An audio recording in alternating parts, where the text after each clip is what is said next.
Dear warriors, welcome to our channel school journey with SS.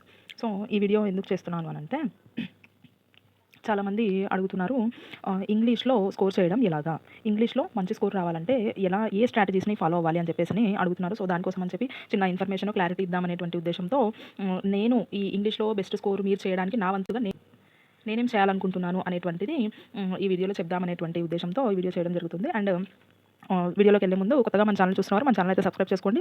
Already టెస్ట్లు అయితే run అవుతా ఉన్నాయి. 5th క్లాస్ తెలుగు అయితే కంప్లీట్ అయ్యింది అండ్ మ్యాథ్స్ కూడా రన్ అవుతా ఉన్నాయి.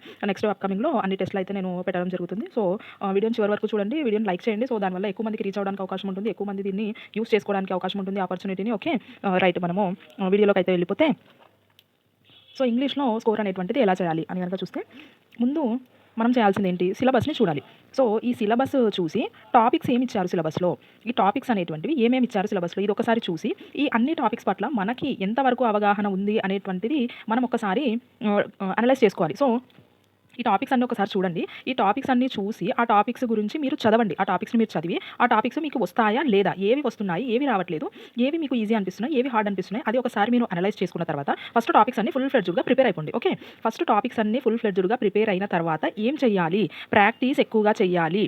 ఏం చేయాలి, ప్రాక్టీస్ ఎక్కువగా చేయాలి. ఎలాంటి క్వశ్చన్స్ ప్రాక్టీస్ చేయాలి, మనకి గవర్నమెంట్ ఇచ్చినటువంటి ఆల్రెడీ మనకి ప్రీవియస్లో జరిగినటువంటి ఎగ్జామ్ పేపర్స్, ప్రీవియస్ క్వశ్చన్స్ ఏవైతే ఉన్నాయో ఈ ప్రీవియస్ క్వశ్చన్సే మనకి ప్రామాణికం. మనకి ఏ క్వశ్చన్స్ కూడా ప్రామాణికం కాదు. మనకి ఓన్లీ గవర్నమెంట్ ద్వారా జరిగినటువంటి ఎగ్జామ్స్ ఏవైతే ఉన్నాయో ఆ క్వశ్చన్సే మనకి ప్రామాణికము. మీరు ఫస్ట్ చేయాల్సిన పని, టాపిక్స్ అన్ని ఫుల్ ఫ్లెడ్జ్డ్గా ప్రిపేర్ అయిపోయిన తర్వాత మీరు ఏం చేయాలి, ప్రీవియస్ పేపర్స్. సో మీకు దొరకలేదు, ఒకవేళ దొరికినా వాటికి మాకు ఆన్సర్స్ అర్థం కాలేదు, మేము పెట్టగలుగుతున్నాము, పెట్టినా అది ఎక్స్ప్లెనేషన్ ఎందుకు అనేటువంటిది మనకి తెలియడం లేదు అని అంటే మీరేం చేయాలి, ఎక్స్ప్లెనేషన్ వీడియోస్ అనేటువంటివి వినాలి. మనకి ఫస్ట్ మెయిన్ థింగ్ అయితే ప్రీవియస్ పేపర్స్ అనేటువంటివి మనము ప్రాక్టీస్ చేయాలి. ఎందుకు ప్రీవియస్ పేపర్సే ప్రాక్టీస్ చేయాలి, మనము వేరే టెస్ట్లు వాటికంటే ముందుగా చేయాల్సినది ప్రీవియస్ పేపర్స్ ఎందుకు అనంటే, ఈ ప్రీవియస్ పేపర్స్, ఈ ప్రీవియస్ క్వశ్చన్స్ చేయడం వల్ల మనకి ఏం తెలుస్తుంది అంటే, ఎగ్జామినర్ యొక్క మైండ్ సెట్ అనేటువంటిది మనకి తెలుస్తుంది. ఈ ఎగ్జామినర్ క్వశ్చన్స్ ఎక్కడి నుంచి అడుగుతున్నారు, ఏ టాపిక్ నుంచి అడుగుతున్నారు, ఆ క్వశ్చన్స్ అడిగేటటువంటి ప్యాటర్న్ ఎలా ఉంది, క్వశ్చనింగ్ ప్యాటర్న్ ఎలా ఉంది, క్వశ్చన్ అడిగేటటువంటి విధానం ఎలా ఉంది అనేటువంటిది మనకు తెలుస్తుంది. మనకి ముందు తెలియాల్సింది అదే.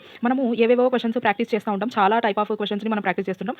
ఎగ్జామ్కి ఏమి అవసరమో అవి చేయము. సో మనం చేసే పెద్ద పొరపాటు అదే, ఏవేవో చేస్తూ ఉంటాము, ఎగ్జామ్కి అవసరమైనవి మాత్రం చేయము. సో దీనికోసం మీరు చేయాల్సిన ఫస్ట్ పని ఏంటంటే, టాపిక్ ప్రిపేర్ అయిపోండి, ప్రీవియస్ క్వశ్చన్స్ చేయండి. ఓకే, టాపిక్ ప్రిపేర్ అవ్వడము plus previous questions, MCQs. Okay, MCQs చేయడం. సో ఇలా కనుక మీరు ప్రతి టాపిక్కి ఒక టాపిక్ కాదు, ప్రతి టాపిక్ ఇలా కనుక చేసినట్టయితే మనకి కంపల్సరీగా ఈ నాలెడ్జ్ తోటి మనము 100% క్వశ్చన్స్కి అయితే ఆన్సర్ చేయడానికి 100% ఛాన్స్ ఉంటుంది. సో మీరు చేయాల్సినటువంటి మొట్టమొదటి పని ఇదే. అండ్ డైలీ ఒక టాపిక్, లేదంటే కొంచెం టాపిక్ పెద్దదిగా ఉంది అని అనుకుంటే 2 days ఆర్ 3 daysకి 1 టాపిక్ లాగా అయినా చదువుకొని, అంటే ఒక టాపిక్లో మళ్ళీ మనకి మోడల్స్ ఉంటాయి.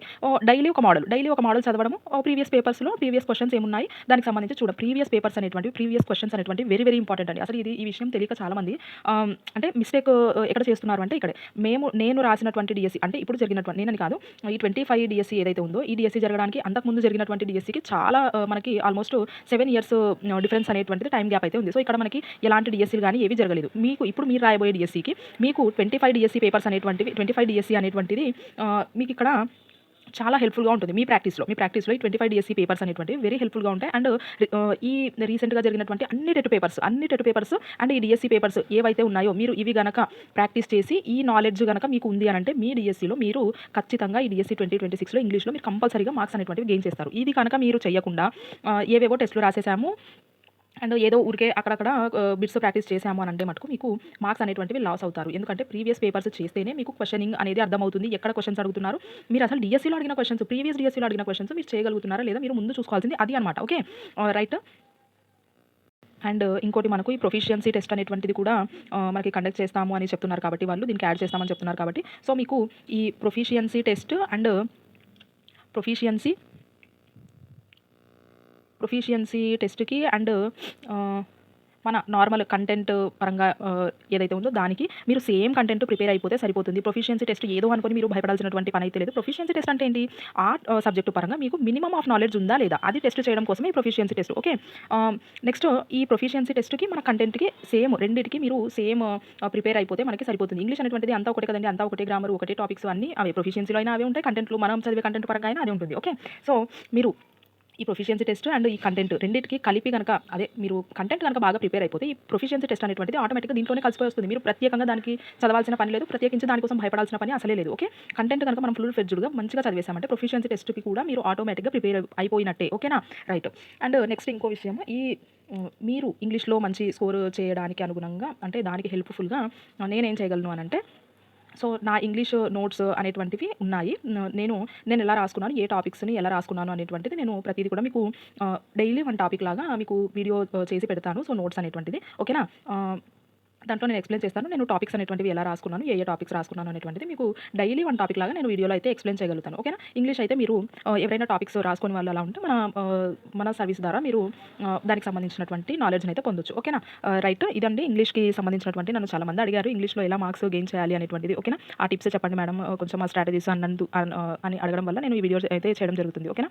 రైట్. వీడియోని చివరి వరకు చూడండి అండ్ లైక్ చేయండి వీడియో మీకు నచ్చినట్లయితే. అండ్ మన సర్వీస్ ఏదైతే ఉందో మన ఫ్రీ సర్వీస్ అన్నిటిని మీరు యూజ్ చేసుకోండి. ఓకేనా. మీరు ఏది చేసినా ఫర్దర్‌గా లాస్ట్‌లో మీరు ఎగ్జామ్‌లో మంచి స్కోర్ చేయాలి అనేటువంటిదే నా మోటివ్. ఓకే. రైట్. నెక్స్ట్ వీడియోలో మళ్ళీ కలుద్దాం.